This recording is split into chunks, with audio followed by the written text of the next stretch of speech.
Buenas tardes a todos y a todos. Soy René Garró, subdirector del Centro del Clima y la Resiliencia CR2, y les doy las bienvenidas en esta tarde, que está justo saliendo acá el sol en Santiago, a nuestro ciclo de charlas Ciencias desde la Casa, organizado por nuestro centro. Agradecemos a quienes nos están viendo en estos momentos a través de la plataforma Facebook. Hoy contaremos con la presentación, a propósito de lo que mencionaba antes, El Sol al Servicio de la Humanidad, Historia de la Energía Solar en Chile, dictada por Cecilia Ibarra y Mauricio Oces. Quienes deseen hacer preguntas pueden escribirla en la sección de comentarios del video y las leeremos al finalizar la presentación para que Cecilia y Mauricio puedan responderlas. Cecilia Ibarra es magíster en métodos de investigación en ciencias sociales y doctora en política científica y tecnológica de la Universidad de Sussex, Reino Unido. Como investigadora postdoctoral del CR2 entre el 2016 y el 2018, Cecilia analizó el rol de los expertos en la regulación ambiental de las emisiones de arsénico en Chile.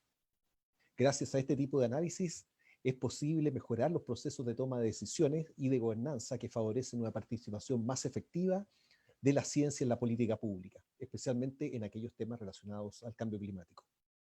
Mauricio Oces es ingeniero civil mecánico de la Universidad de Chile. Obtuvo su doctorado en emisiones vehiculares y control en la University of Leeds, Department of Fuel and Energy del Reino Unido. Su área de especialización son las emisiones vehiculares, transporte sustentable, energía y transporte. Actualmente es profesor jornada completa del Departamento de Ingeniería Mecánica de la Universidad Técnica Federico Santa María, acá en Chile, aunque en estos momentos no están en Chile, están en Francia. Así que, primero que nada, quiero agradecerle a Mauricio y a Cecilia muy especialmente por esta charla de carácter internacional, aunque lo sentimos en casa de todas maneras, y les dejo listo el espacio para que comiencen su presentación. Muchas gracias desde ya, Cecilia y Mauricio.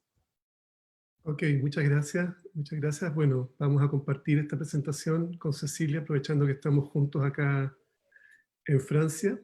Así que para partir de una vez, voy a compartir aquí la pantalla y vamos a comenzar la presentación.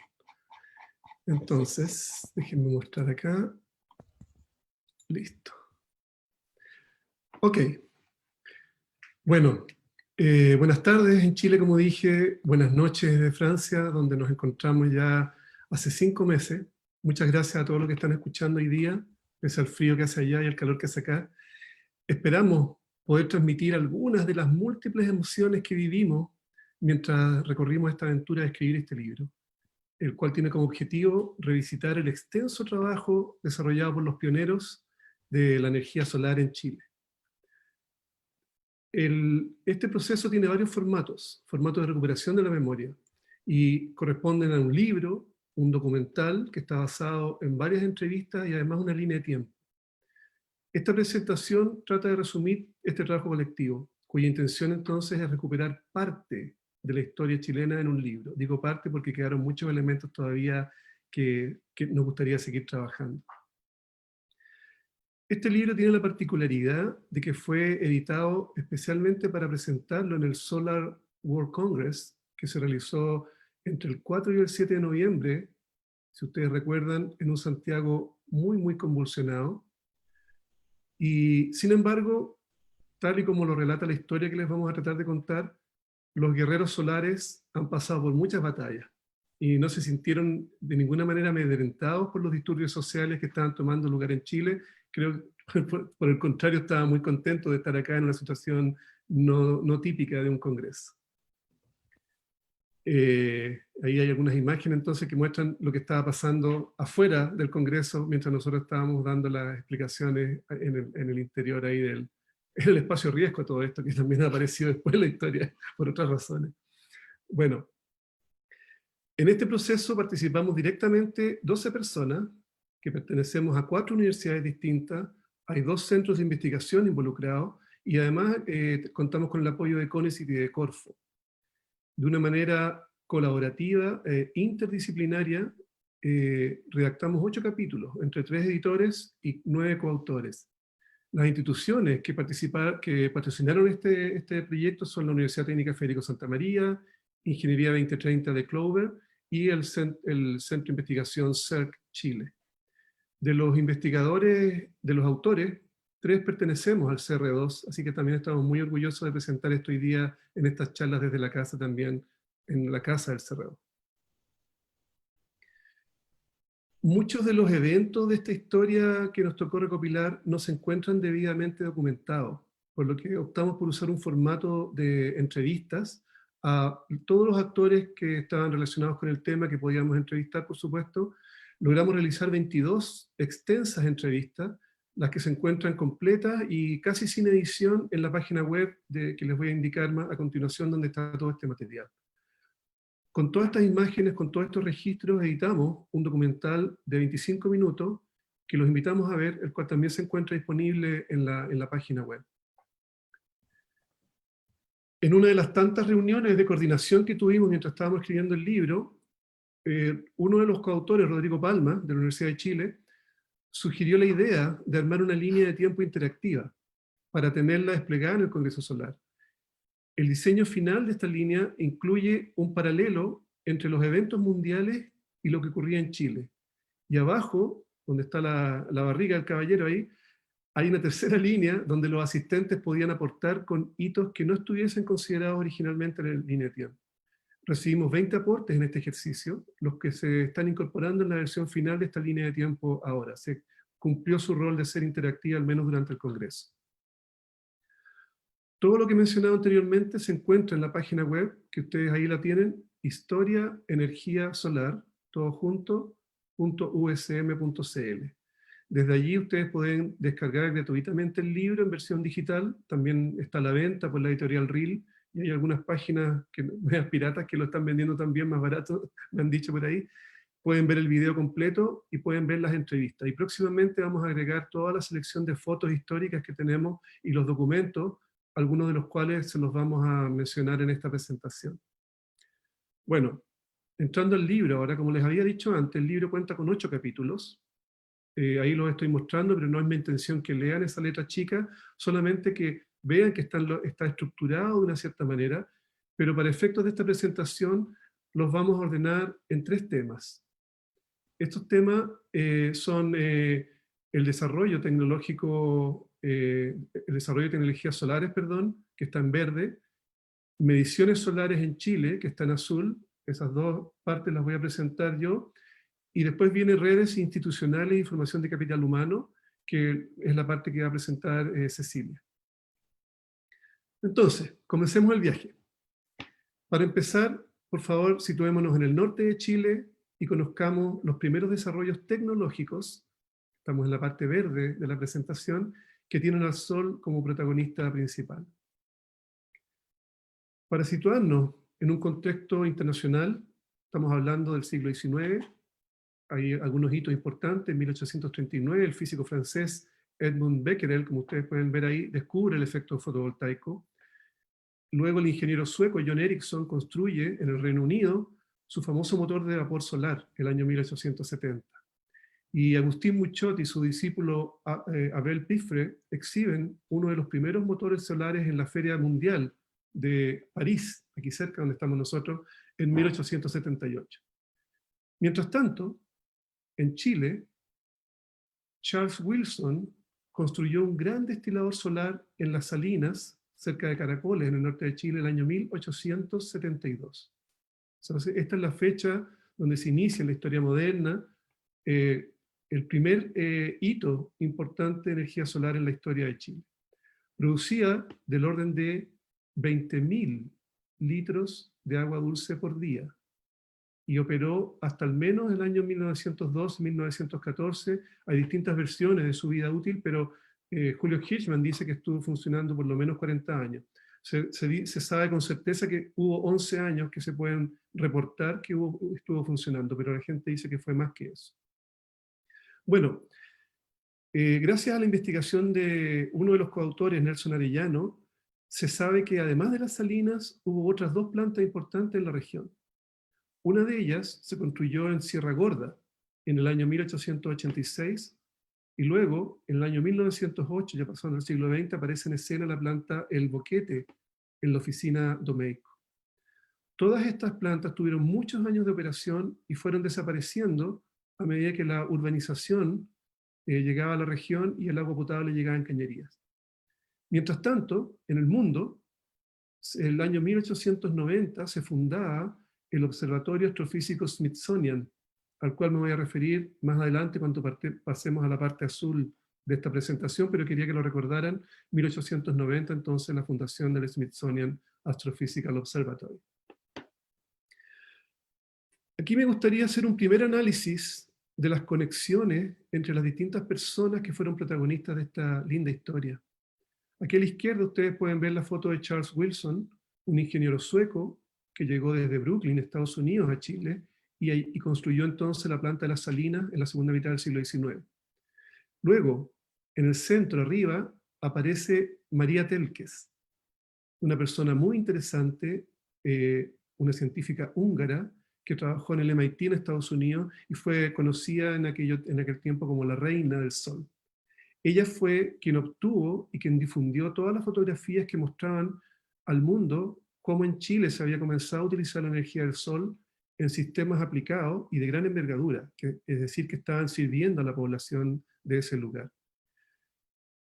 Julio Hirschman, quien aparece ahora en la parte de abajo, recibió toda esta información de María Telkes, y Julio Hirschman se declaraba un gran admirador de ella.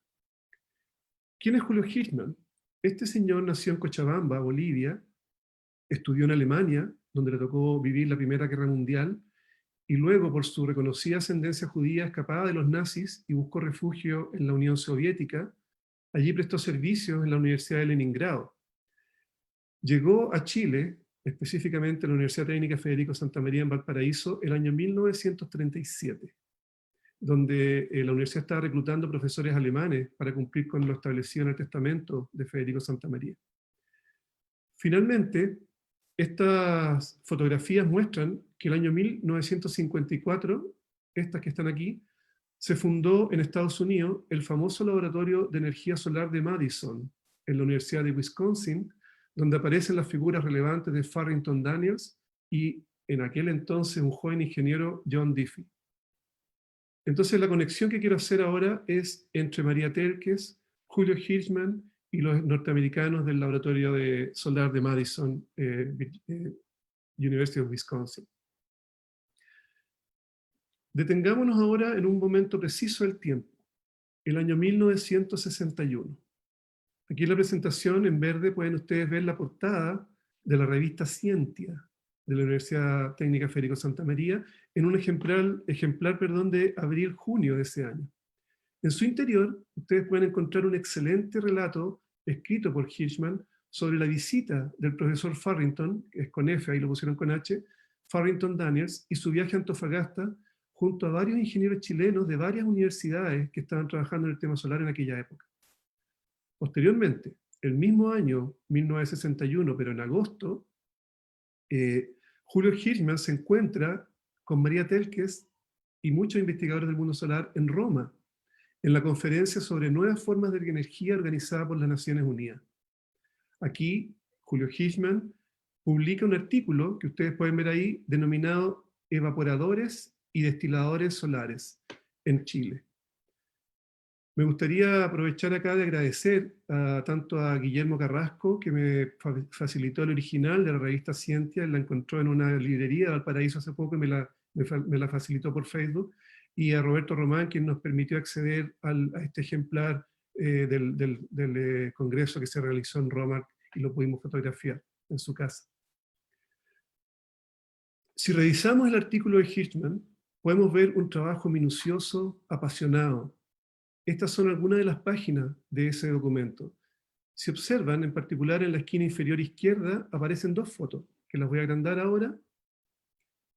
La fotografía de la izquierda corresponde a la imagen que María Telkes mostraba al mundo en todas sus presentaciones, que fue tomada en el año 1908, es decir, cuando ella recién había nacido, y que está atribuida a la planta Las Salinas. A la derecha se muestra una foto tomada en el año 1960 durante un viaje de Hirschman y Diffie de la Universidad de Wisconsin, que lo mencioné antes, supuestamente tomada desde la misma posición que la anterior. Nelson Arellano indica que podría existir un error en la atribución de la foto de la izquierda, ya que en realidad esa debiese corresponder al boquete, la cual fue construida justamente en ese año. Bueno, en un artículo posterior, escrito el año 1971, revisado en 1972 y publicado en 1973, esto lo menciono porque para que vean que los procesos de revisión de papers no han cambiado en el tiempo. Hermann Frick y Julio Hirschman describen cómo a partir del diseño original de Charles Wilson, el que aparece, el de la desalinizadora de la salina, proponen distintas configuraciones para los módulos buscando optimizar su funcionamiento. Ustedes los pueden ver ahí en la imagen. Es importante mencionar a Hermann Frick porque él trabajó originalmente en la Universidad de Chile, primero en el IRIEM en Santiago, luego se trasladó a la sede de Antofagasta de la Universidad de Chile, realizó estudios en Francia, donde conoció al francés de Vigné, y luego se incorporó al Laboratorio de Energía Solar en la Universidad Técnica Federico Santa María junto a Julio Hirschman. Es decir, pasó por varias partes de todas las universidades en ese momento, fue un elemento también muy importante entre los pioneros. Siguiendo con la historia, avanzando un poco más, ahora al año 1970, Hirschman publica otro artículo. Aquí les voy a mostrar solamente el título y las conclusiones, porque creo que son muy relevantes. El título de estos son Salares y colectores solares térmicos para fines industriales. En este paper analiza distintas posibilidades para cosechar la energía solar térmica aprovechando las sales del norte.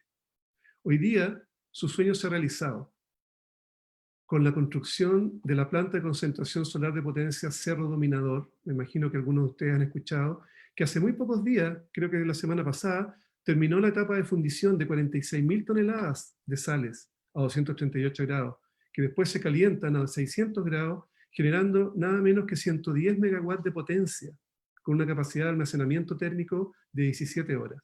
Entonces aquí la energía solar ya no es variable, permite mantener permanencia en el tiempo. Yo creo que Julio Hirschman estaría feliz de ver cómo el aprovechamiento de las sales con una operación distinta, pero siempre solar térmico se está desarrollando con éxito en Chile.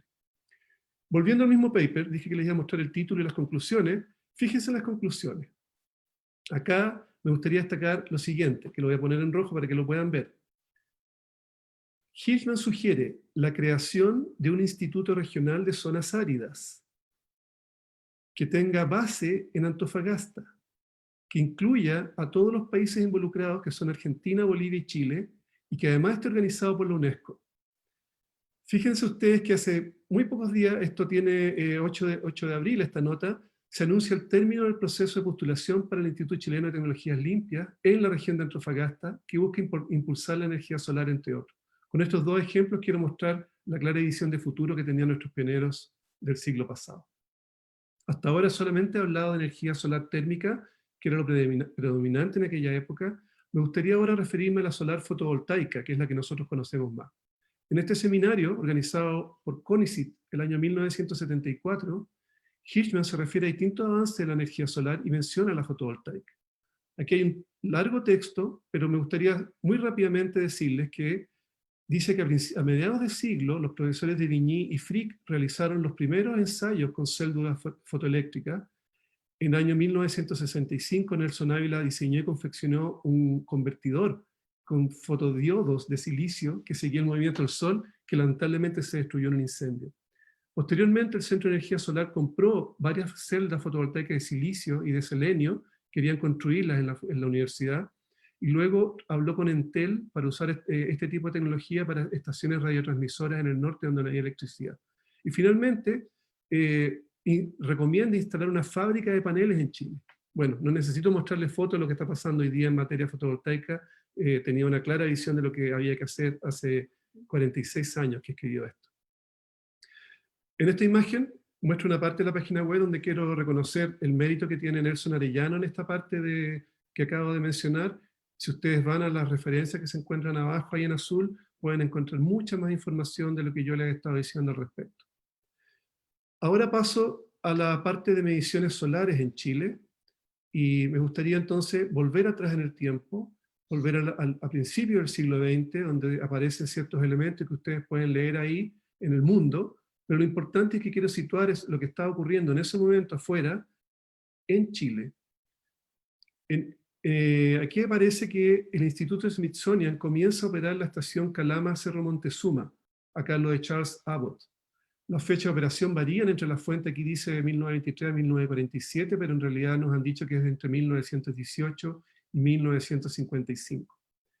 Esta foto, ustedes pueden apreciar las precarias instalaciones que tenían, y existen interesantes relatos de cómo se decidió esta ubicación, cómo lograron hacer llegar los instrumentos al Cerro Montezuma y cómo mandaban la información de vuelta a Estados Unidos. La foto de abajo, a la derecha, son restos de papeles que encontró Roberto Rondanelli, uno de los coautores de este libro, durante una visita al lugar hace algunos años, y él los guarda en su oficina en el Departamento de Geofísica de la Universidad de Chile.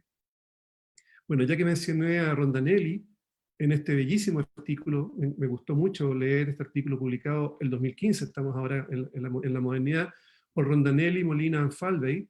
Ellos escribieron lo siguiente: el principal propósito del Observatorio Montezuma era medir con precisión los cambios de la constante solar, con mínimas alteraciones de partículas, nubes o vapor de agua.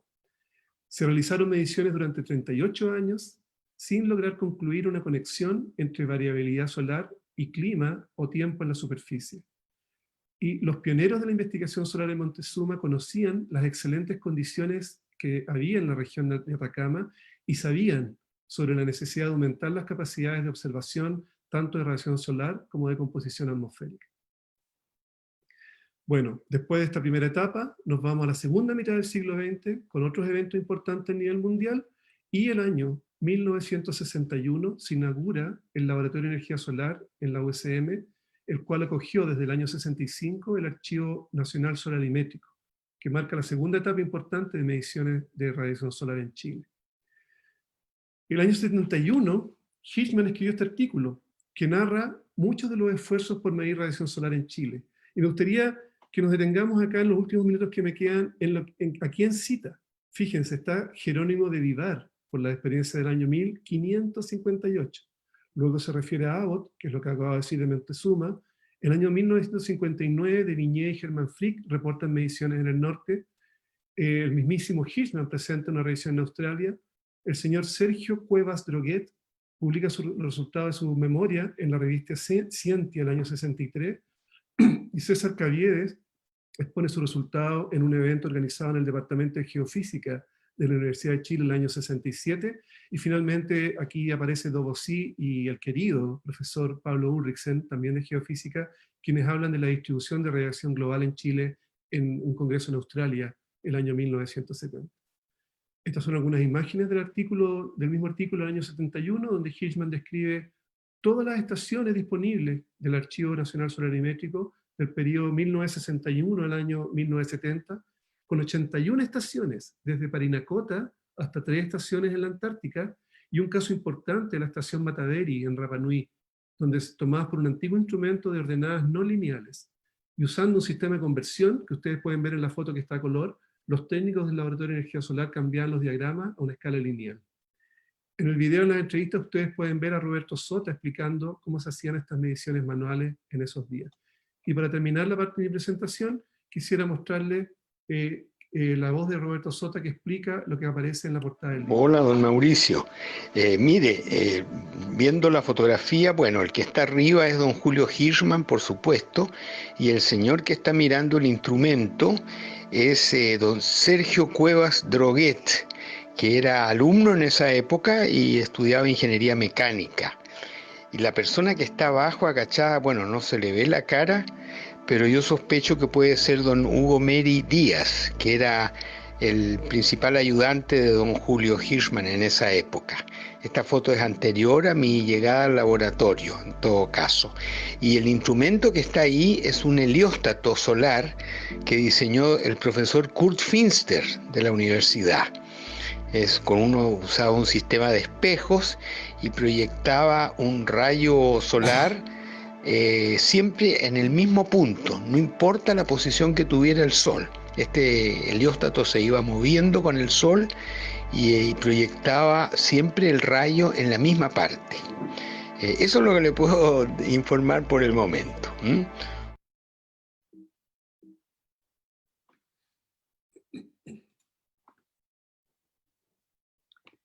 Bueno, yo sigo con la parte de redes y formación de capacidades a lo largo de esta historia. Al ir conociendo la forma de trabajo de esta comunidad de científicos y profesionales de la energía solar, para mí fueron apareciendo valores presentes en las acciones, las decisiones y las trayectorias de los integrantes de esta comunidad. Pasión, perseverancia, compromiso y colaboración.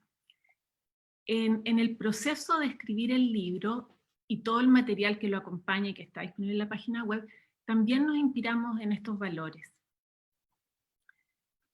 Ya habíamos empezado a trabajar en el libro a fines del 2017 con Nelson Arellano, Roberto Román, Rodrigo Barraza y Mauricio Oces. El comienzo fue la lectura de los artículos académicos escritos por Julio Hirschman en las décadas del 60 y 70, publicados en revistas científicas internacionales de prestigio. Admiramos estos trabajos que revisamos en conjunto. En 2018 se confirmó que el Congreso Anual de la Asociación Solar Mundial ICES sería en Chile. Nos apasionaba la idea de llegar al Congreso con la historia desde Chile, mostrar que Chile participaba en la Asociación Mundial desde el principio, aportando y colaborando. El Congreso en Santiago era un sueño que se cumplía después de casi 50 años de perseverar en el tema y de cuidar la relación con ICES.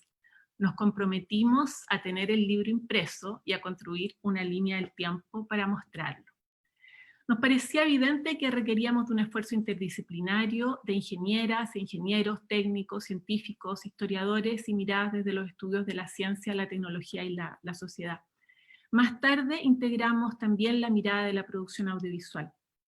Una vez lanzado ICES Chile, comenzó a correr el cronómetro y nos organizamos para coordinar el trabajo en equipo. Una instancia importante fueron 2 talleres donde compartimos nuestras visiones y avances respecto a los capítulos del libro, y en paralelo avanzaba el documental con el registro de las entrevistas a los pioneros solares y la recuperación de sus testimonios. Si bien en el primer taller logramos acuerdo en los contenidos de los capítulos, el proyecto no avanzaba con la determinación necesaria. Tuvimos que repensar la condición colectiva para reimpulsar la realización del libro. No bastaba que cada quien elaborara sus capítulos por separado y que luego los editores juntáramos todas las contribuciones, excepto en los capítulos de Nelson Arellano, que lleva tiempo escribiendo sobre la historia de la energía solar en Chile. Armamos equipos de trabajo interdisciplinarios para cada capítulo con apoyo del comité editorial. Fue común que ingenieras e ingenieros aportaran con conocimientos técnicos, referencias académicas, precisión conceptual, funcionamiento de instrumentos y equipos solares y espacio para la experiencia cuantificable. Además, aportaban con materiales históricos de sus archivos personales, así como sus propios recuerdos y experiencias. Historiadores e investigadores de la ciencia, la tecnología y la sociedad contribuíamos a relacionar las trayectorias solares con un contexto más amplio, de manera de evidenciar la condición política de la producción de ciencia y tecnología, nacional e internacional, y situar histórica y socialmente la producción, estas trayectorias nacionales.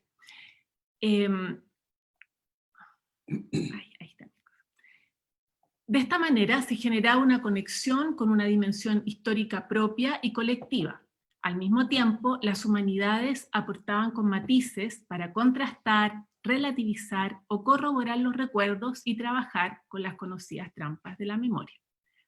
Un ejemplo de estas conversaciones de encuentro entre distintas miradas está en cómo nuestra historiadora, Bárbara Silva, da un uso asertivo al chilenismo aers, vocablo sintético, para decir, permítame efectuar una más aguda observación del contenido exhibido.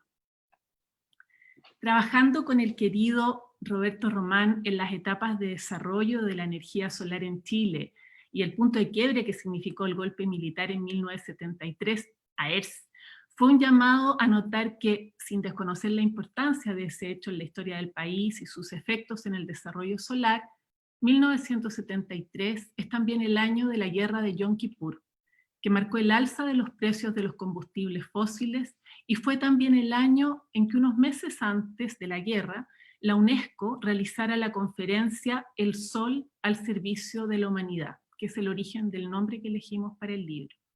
En esta conferencia se presentó a las energías renovables como una alternativa real.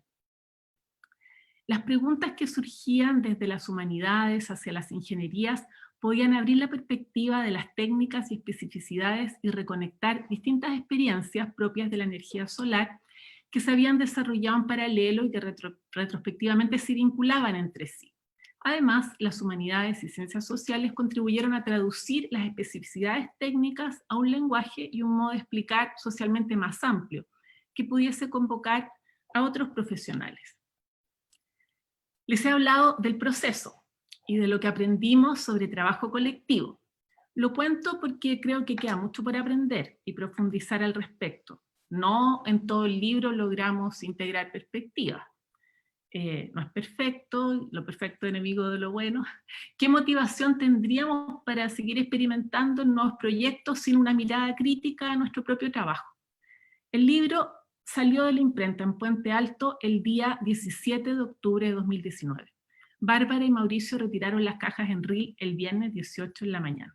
Cumplimos tiempos récord y quedamos satisfechos de haber vislumbrado un camino para el trabajo colectivo que nos parece que enriquece el resultado.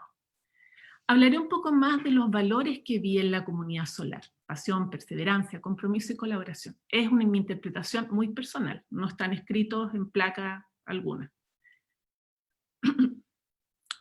Conocí trabajadores solares, para englobar a todos los oficios y profesiones, en el proceso de investigación, escritura y también en el Congreso, donde estuvimos 3 días al lado de los 14 metros de línea del tiempo interactiva conversando con los participantes del evento. La mayoría mostraba pasión por su oficio y carreras muy largas en el tema, que daban cuenta de su perseverancia. Como fue el caso de Roberto Román en la academia, o de Pedro Serrano, desarrollando tecnologías socialmente apropiadas, o Pedro Roth trabajando con la cooperación alemana. Todas formas de perseverar en los años 90, la década perdida para Chile en el desarrollo solar, marcada por los bajos precios del petróleo y la falta de políticas públicas de apoyo. Estos esfuerzos permitieron mantener una continuidad y estar ahí en el cambio de siglo, como estuvo Román para participar en la discusión en el Congreso cuando se enmendó la ley eléctrica, que en 2010 obligó a las generadoras a producir el 10% de su energía con renovables. Las universidades mantenían una base de gente preparada para los proyectos de investigación que vinieron, como fue la creación del Centro de Investigación en Energía Solar CERC Chile en 2013. En la historia de la Asociación Mundial ICES hay lucha apasionada, persistente y comprometida por posicionar a la energía solar destacando sus beneficios ambientales. Cuando todos los eventos en Chile se cancelaban, la COP25, seminarios, conferencias, el presidente de ICES, David René, mandaba un comunicado saludando a los inscritos, reafirmando que las crisis no van a desaparecer y la comunidad solar se reúne en Santiago a principios de noviembre. Esos son solares, mierda. A ver, no quiero decir que por trabajar en energía solar se adquieran ciertas virtudes. Solo muestro ejemplos que pudieran interpretarse como valores compartidos por parte importante de los integrantes de ICES. Finalmente, quisiera destacar el valor de la colaboración, donde dar un espacio a la formación de nuevas generaciones. Mauricio hizo más de una mención a las relaciones de colaboración entre universidades y centros en Chile y de estos con pares internacionales.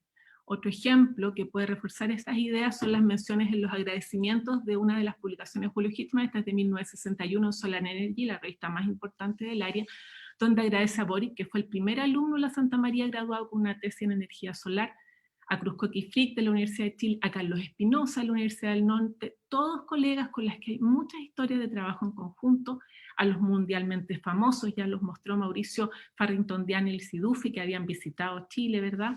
Y con los que había hablado largamente sobre los proyectos y también con colegas de otras universidades. Menciona también a empresas privadas que aportaron antecedentes. Este patrón se repite en las entrevistas de los distintos actores solares.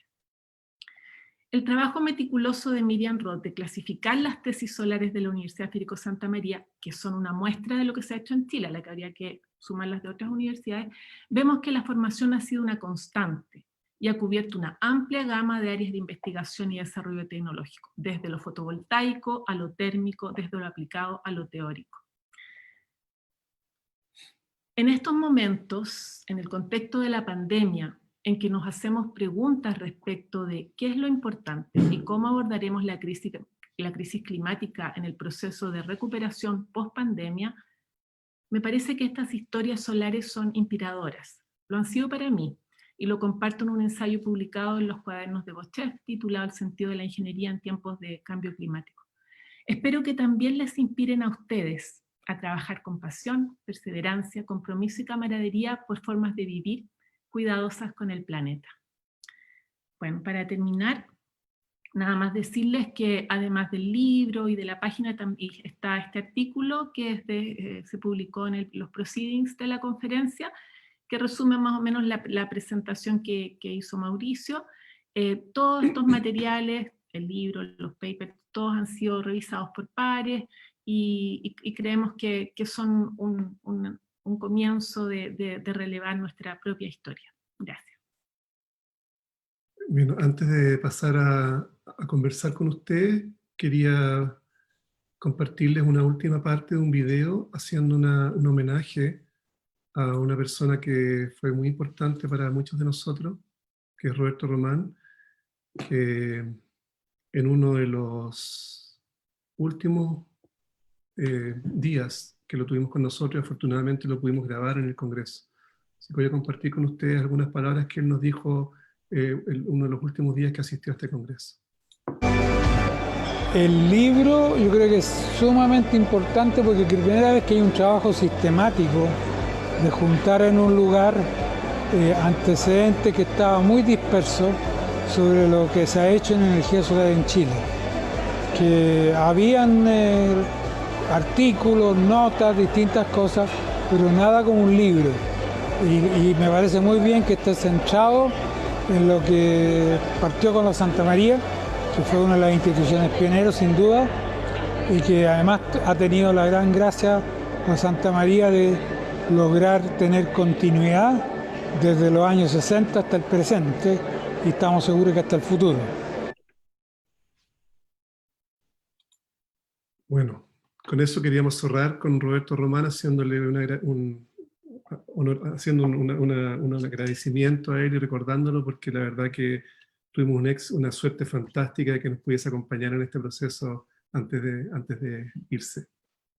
Muy apropiado el homenaje, Mauricio y Cecilia, se lo agradecemos mucho. Oye, fantástica la presentación, estamos todos muy interesados y bueno, fue súper claro, realmente ustedes se preocuparon hasta el último detalle, así que salió todo impecable. Gracias. Oye, Mauricio y Cecilia, tengo varias preguntas, algunas han ido llegando, otras, tal como decías tú, yo tengo el privilegio de poder hacerles preguntas en vivo y en directo. Y bueno, primero que nada, alguna reflexión. Yo sé que estamos todos con la pandemia, digamos, 3, 4 meses, no sé cuánto, ya estamos en el día de la marmota, ¿cierto? Pero también esta historia yo le agregaría este esfuerzo que ustedes hicieron y felicitaciones a todo el equipo, por supuesto ustedes, pero como decías también hay muchos otros más detrás de ese libro. También nos dan un poquito la perspectiva del tiempo, ¿cierto? Esta cosa tan de repente cortoplacista que queremos resultados rápidos, está bien, pero acá uno se da cuenta de que la historia tomó, ¿cuánto? 100 años en que empezara a fraguar y llegar al momento en que estamos actualmente. Así que eso es lo primero que me llama poderosamente la atención, de cómo la perseverancia y mantener el rumbo claro finalmente paga.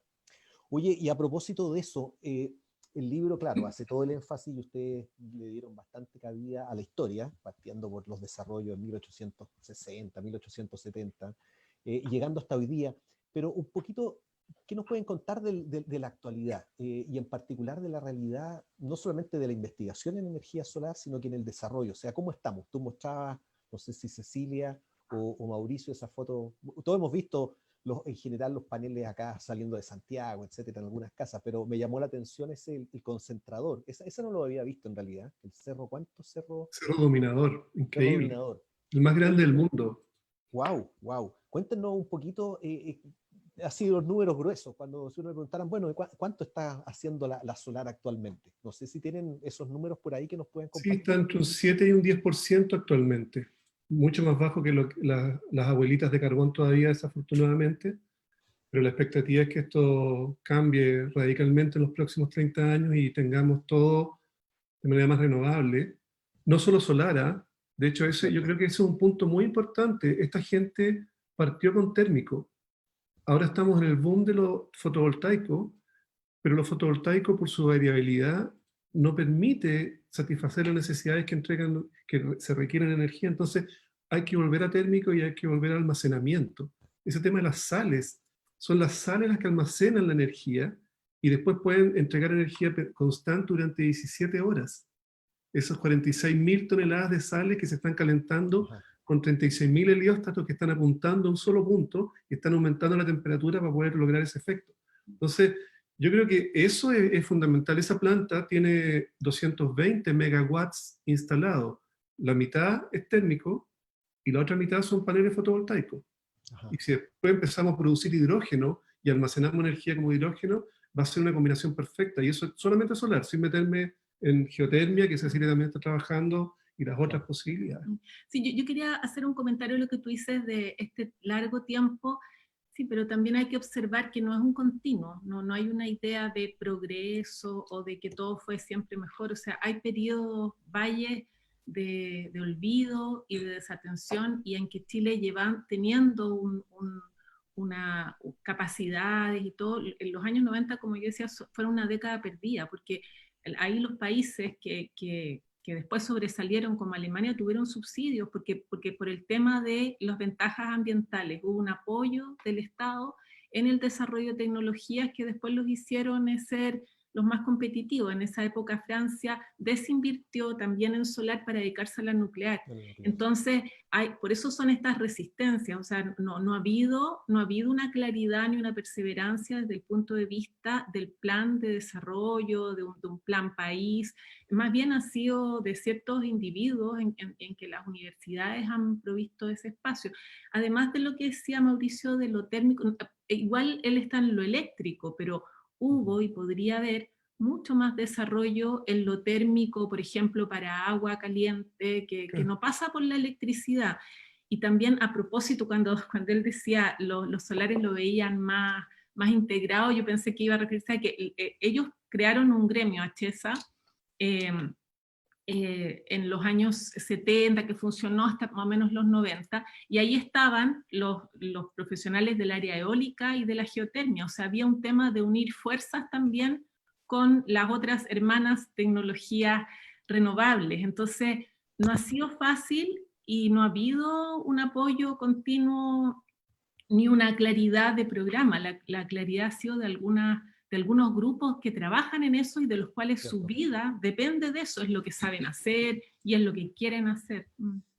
Sí, no, claro, tienes toda la razón, es una cuerda larga, pero que en realidad está compuesta de eslabones, ¿cierto? No es un hilo continuo, sino que eslabones que igual se han ido afortunadamente engranando unos con otros, pero ciertamente que no es un hilo así finito y conductor. Oye, a propósito de lo que mencionabas tú, Cecilia, digamos, uno de repente tiene esta idea, claro, muy simple de lo solar, generación fotovoltaica, pero lo térmico es súper importante.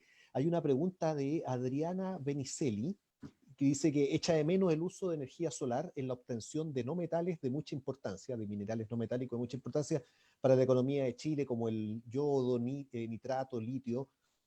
Tú estabas justo en eso, no sé si puedes expandir un poco de eso y de nuevo, en la realidad actual.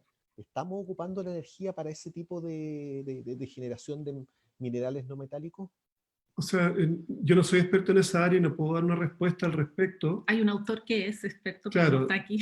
Pero lo que sí puedo decir que justamente en el último capítulo del libro, este libro no es solo historia, como hay muchos conceptos técnicos que muchas personas podrían no comprender, en varios de los capítulos nos dedicamos la mitad del capítulo a explicar conceptos técnicos. Por ejemplo, qué significa la radiación, qué es cuáles son los distintos instrumentos para medir esa radiación. Y en el último capítulo hacemos una descripción de las distintas aplicaciones de la energía solar, donde se menciona la que está preguntando ella. Y el instituto, este Instituto de Tecnologías Limpias, que Corfo en muy poco tiempo va a declarar quién es el ganador de esto, trata energía solar, pero también el tema de la minería y trabajar con minerales. como digo, yo no soy experto en eso, pero está incluido dentro de este concepto. Creo que es incluso uno de los 3 pilares importantes del Centro de Tecnologías Limpias. Sí, Entonces, por cierto. está considerado, y no me atrevo a dar una explicación y meter la pata porque no es mi área, pero sí está en la agenda. Pero respondiendo, yo creo así, de manera más general, además a lo que pregunta Adriana, en estas discontinuidades en que las investigaciones que se hacían, tú encuentras tesis en esos temas, Claro. en los años 70, en los años 80, incluso puede que haya alguna antes, no sé. Pero resulta que cuando se revitalizó, digamos, la energía solar en Chile, en general se manejó en los años 80 con las leyes del mercado. Entonces lo que empezó a ser más rentable fueron los temas, los tambores térmicos, después los paneles.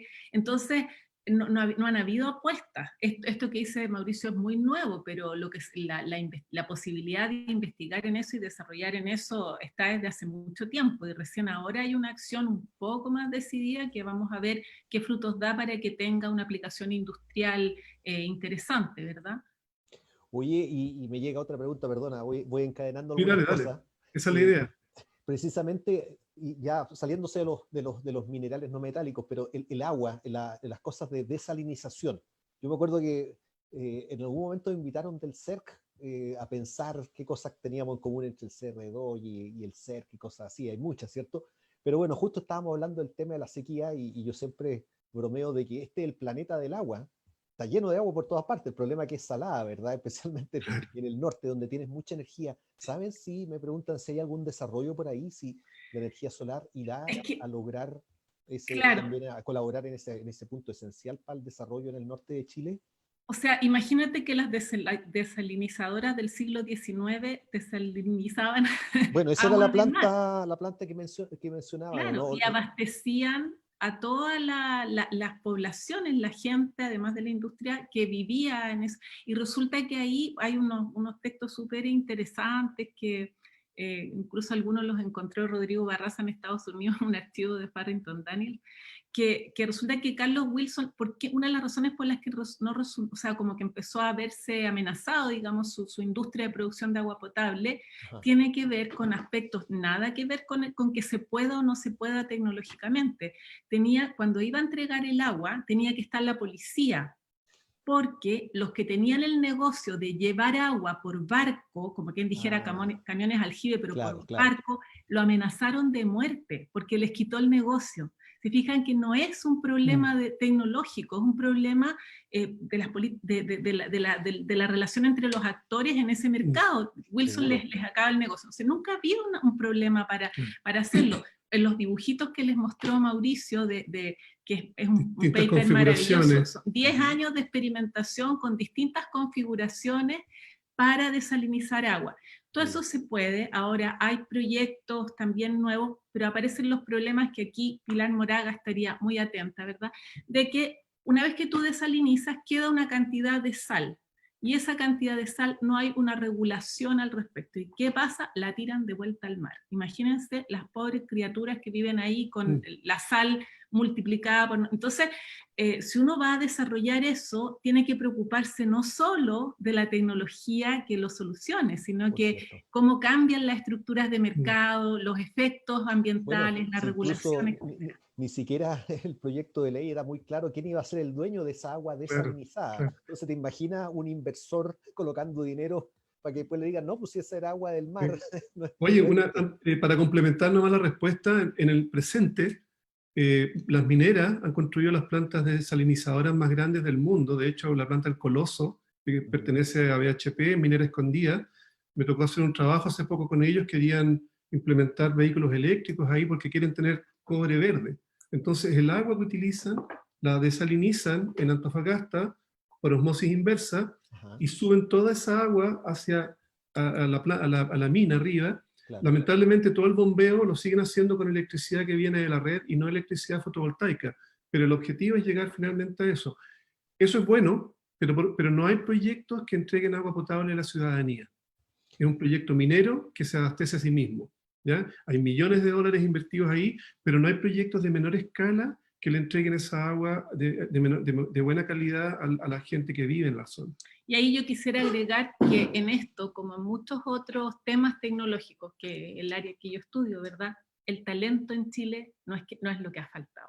No ha faltado ni el talento, ni las ganas, ni las capacidades tecnológicas. Por supuesto que hay que investigar más, por supuesto que hay mucho más que hacer, pero es la comprensión de la incorporación de la tecnología en la sociedad de manera integral que necesita de otras decisiones, específicamente de políticas públicas, de temas regulatorios, de control de precios, o sea, no control de precios, sino que no como Pero lo que sí, tenemos ahora, algún subsidios. grado, claro, de regulación. Seguros, no, todos esos arreglos son súper importantes. Oye, miren, tenemos 10 minutos aproximadamente más y quería avanzar. Hay varias preguntas adicionales, entonces se las voy leyendo. Mira, Maiza Rojas pregunta entonces, comentario pregunta, entiendo entonces que gracias a la academia se mantuvo detrás de la energía solar. Ahora tenemos este boom de energía solar. Tú un poco lo comentabas, de que realmente no había una política de diseño central, sino que más bien han sido efectivamente la academia la que ha estado detrás de muchos de estos desarrollos. Pero me da la impresión, lo que mencionaba ahora también Mauricio, de que de alguna manera ya la empresa está tomándola para sus propios fines, por cierto. Parece O sea, que ven ustedes una sí. transición por ahí. Sí, la empresa estuvo siempre, Codelco, No en la particular academia. las empresas públicas. Codelco tuvo proyectos solares, los proyectos pioneros en los 80, de varias cosas de casas solares con calefacción, con agua potable, etc. Habían alianzas. Lo que pasa es que ha estado todo muy marcado por los precios del petróleo, y ustedes saben que en Chile hay un subsidio al diésel, ¿verdad? Un subsidio. Entonces, eso hace que la competencia para las solares sea muy desigual. Y en la década en que todo eso se durmió, que fue en los 90, efectivamente la gente que estaba en eso se mantuvo en la academia. ¿Y qué fue una de las cosas que dio un impulso muy grande a las renovables? Fue el cambio en la ley eléctrica, que en 2010, ¿verdad?, exige que el 10% de la energía sea producida con energía limpia. Pero ¿quiénes fueron al Congreso, como hoy día va Maiza a hablar de cambio climático? Roberto Román, la gente de la Santa María, a explicar, ¿verdad?, que sí se podía, que no era una locura, etcétera, y que entonces, efectivamente, la academia tuvo un rol de guarecer, no solo, yo mostraba ahí otros ejemplos, la cooperación internacional, bueno, pero hacia la academia, sí, y otras, que lograron que esta gente se mantuviera y estuviera lista para cuando por fin hubo una posibilidad de aplicación más yo amplia. le daría mucho mérito a la academia, no solamente pensando en Chile, sino que en el ámbito internacional, sí, y esta red de protección que ellos mismos establecían. El mismo Roberto Román, hubo muchas veces en que él estuvo forzado a cambiarse de línea e irse al área ambiental, como lo hicieron muchos de los colegas que trabajaron con él, pero él no, se mantuvo firme en el tema de energía solar, y luego ICE lo reconoce como una de las personas más importantes en Chile en materia de energía solar, y vuelve a conectarse. Entonces, la verdad que estoy de acuerdo con lo que dice Cecilia, pero sí le daría un rol muy fundamental a la academia, y porque era una academia que se mantenía unida a nivel internacional desde los principios. No es una academia en silos que trabaja de manera competitiva, sino que de manera cooperativa. Y no, y la Asociación Internacional no es solo la academia, incluye también a ingenieros, o sea, ICE es muy, en ese sentido, diversa. Entonces, en otros países en que había industria, habían también otras colaboraciones. Dejemos que pase preguntas, para que no dejemos responder. Tengo 3 preguntas más, porque van a quedar lamentablemente algunas para después, pero se las vamos a enviar. Mira, Miguel Ángel Grandón pregunta también, ¿cómo se distribuyen las iniciativas de proyectos actuales? Es la relación, lo que hablábamos delante, público-privada. Tú mencionabas esta gran iniciativa de BHP Billiton, que es privada, pero claro, si uno hubiera la cartera o el total de generación solar, ¿cómo está balanceado la cosa? ¿Es más público, más privado? 50-50. Es muy privado, pero hay un rol que está jugando Corfo fundamentalmente, donde se supone que van a pasar muchas cosas. Ahora, desafortunadamente, hace poco, por ejemplo, me enteré que en medio de esta crisis el Comité Solar de Corfo fue eliminado. Entonces, todo esto del Instituto Tecnológico que mencioné, Cerro Dominador, que es un proyecto que también parte con mucha iniciativa de Corfo, se ve por políticas de corto plazo, cambia rápidamente su rumbo. Entonces, en el papel sí, existe la intención de que el Estado juegue un rol de dirección, pero al final en realidad son las inversiones de las empresas, las que están moviendo los grandes capitales, y el país como gobierno en realidad se pone un poquito en la galería a mirar qué es lo que están decidiendo estas grandes empresas. Sí, yo quisiera agregar a eso un patrón que es común en el desarrollo de las tecnologías emergentes. Es natural que hoy la energía solar sea una inversión principalmente privada en aquellas tecnologías ya maduras que son rentables. El problema es el futuro. El tema es el rol que tiene el Estado, ¿verdad? Ver Mariana Mazzucato, por ejemplo, en las etapas emergentes, lo que está pasando ahora en la geotermia, por ejemplo. Para que llegue a ser rentable, hay un periodo en que hay que aprender, hay que desarrollar y hay que bajar costos. Entonces, lo que están haciendo las empresas privadas, muy bien que lo hagan, y es su rol, es con lo que ya está maduro y competitivo en el mercado, principalmente. Incluso recuerdo en nuestro departamento de geofísica también hubo dos proyectos grandes. Uno fue el explorador eólico y el otro explorador de energía solar, más bien basado en modelación, pero sobre el sustento de las observaciones que mencionaban al comienzo, sí, ¿cierto? Sí. También hay un papel del Estado en explorar el recurso, y ahí también hubo mucho trabajo de muchos ingenieros y muchos colegas de geofísica en la generación de estos atlas. Si tú no conoces dónde está, no lo puedes explotar. Yo, de hecho, los quería mencionar, pero no me da el tiempo, pero son muy importantes. Exactamente. Oye, mira, dos preguntas más y creo que con eso estamos. Mira, está precisamente una pregunta, un extra bonus de Daniel Galleguillos, que pregunta su opinión acerca del potencial de energía geotérmica. Pero por la boca muere el pez, porque ustedes hablaron de energías renovables en términos más amplios, así que no sé si nos pueden comentar algo de este potencial de energía geotérmica. Sí, aquí le dejo la palabra a Cecilia, que está trabajando porque van a ser mis colegas claro del SEGA son los que saben. Del SEGA. No, pero mis colegas del SEGA son los que saben. Pero de todas maneras, yo creo que ahí está un poco lo que dijiste tú. O sea, hay un rol de poder relevar el recurso, o sea, saber qué tenemos. Y ese trabajo es local, porque resulta que la geotermia varía, depende de cada, yo no soy experta en esa parte, ¿verdad? La parte geológica, pero sé que hay que hacer mapas, como los que tú decías, y esos mapas tienen que ver con usos. Hay lugares donde hay geotermia para unos fines y en otros para otras. El SEGA ha realizado un estudio que empezó por un estudio científico de cuál era el potencial y los usos posibles en Aysén. Y Aysén hoy es un piloto geotérmico porque hay usos de energía geotérmica directa, hay varios ya proyectos demostrativos que muestran que es una alternativa. Entonces no se puede responder, y lo del potencial es una larga discusión, pero hay que verlo. Vean en el SEGA todo lo que...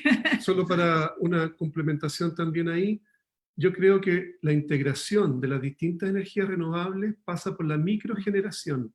No necesitamos una tremenda planta geotérmica que alimente 2 ciudades completas, sino que pequeñas instalaciones que estén inteligentemente conectadas entre ellas, fotovoltaico, del mar, eólico, geotérmico, y que entreguen donde se necesite la electricidad de manera muy inteligente. Eso integra perfectamente las renovables, no tenemos que estar construyendo megaproyectos en todas partes. Pero ahí Mauricio está hablando de energía eléctrica, pero hay un montón de otros usos de energía que no tienen que pasar por la electricidad, que es un desperdicio hacerlo pasar por electricidad. Puede ser inmediatamente térmico a térmico, todo lo que es calefacción. Claro, pero como microred.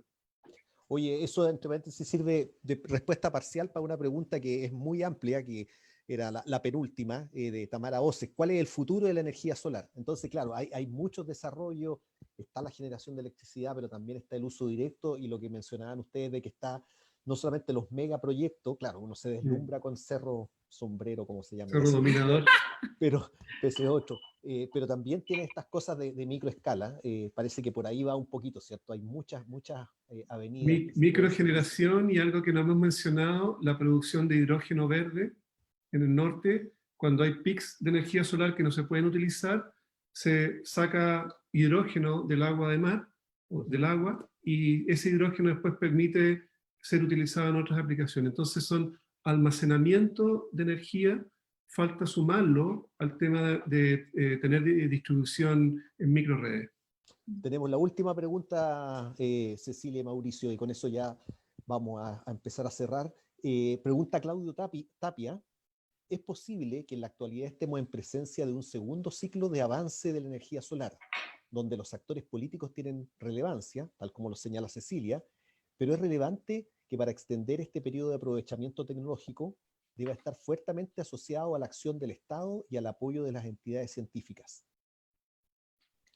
La Es pregunta una queda pregunta así media difícil, abierta. pero sí, no sé cómo responderla bien, pero por ejemplo, hoy día leí una noticia que me sorprendió mucho aquí en Francia, que dice que ellos quieren producir hidrógeno a partir de energía nuclear.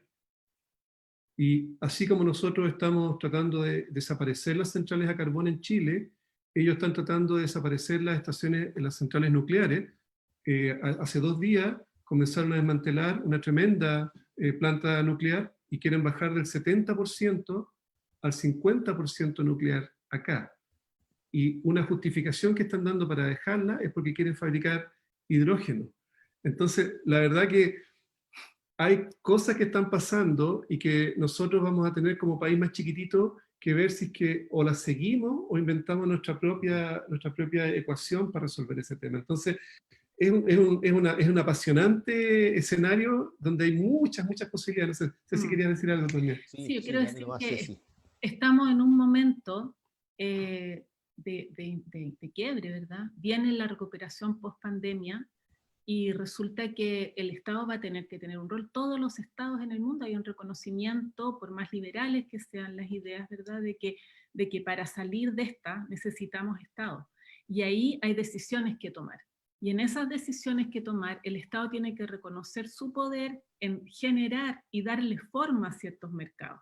Entonces, en todas las decisiones que el Estado tome de compra, de apoyo, de subsidio, va a definir un futuro verde o un futuro de más de lo mismo en el que vamos a estar condenados a la extinción. Esa es mi opinión. Entonces, es la oportunidad, porque tiene que haber un rol muy importante en este proceso de recuperación, de que la dirección, la guía que se le dé al desarrollo del futuro vaya por opciones que tengan que ver con un futuro saludable para el planeta, que se hagan cargo del cambio climático, de la inequidad y que nos lleven a algún lado. Entonces sí, tiene que haber un rol del Estado y lo va a haber. Para bien o para mal lo va a haber, eso hay una aceptación, yo creo, mundial. Entiendo que se terminó el tiempo, René. Quería comentar nomás que, la Cecilia me va a retar, ayer cumplimos 30 años los dos juntos y fue bonito cumplir este periodo escribiendo este libro juntitos también y presentarlo hoy día. Así que casi coincidió la presentación de hoy día con nuestro aniversario número 30. Y ayer eran nuestros pasajes de vuelta a Chile, hoy día estábamos aterrizando en Chile, pero no se pudo. Para pedir unas semanas más, ya en unas semanas más los recibimos. Oye, realmente se pasaron Mauricio y Cecilia, realmente fue un agrado tenerlos a la distancia, pero cerca también intelectual y también en el sentimiento, y pronto ya nos vamos a encontrar. Y bueno, nuevamente agradecerles a ustedes, al equipo de producción del CR2 y a los que nos están escuchando por su presencia. Como siempre tenemos una presencia muy masiva de audiencia. Entonces, aparte de terminar agradeciendo a Cecilia y a Mauricio por la presentación de hoy día, los quería también dejar invitados para las próximas sesiones. Durante julio todavía tenemos un par de seminarios más. Y miren, vamos a seguir en este tema un poquito. El día 15 de julio, Gustavo Blanco del CR2 nos va a hablar de la vida social de la energía, aprendizajes territoriales para las transiciones energéticas, súper relacionado con lo que vimos hoy día, ¿verdad? Y el 29 de julio tenemos a Roberto Tornado Rondanelli, justamente hablando de tornado en Chile, una nueva amenaza natural o su redescubrimiento.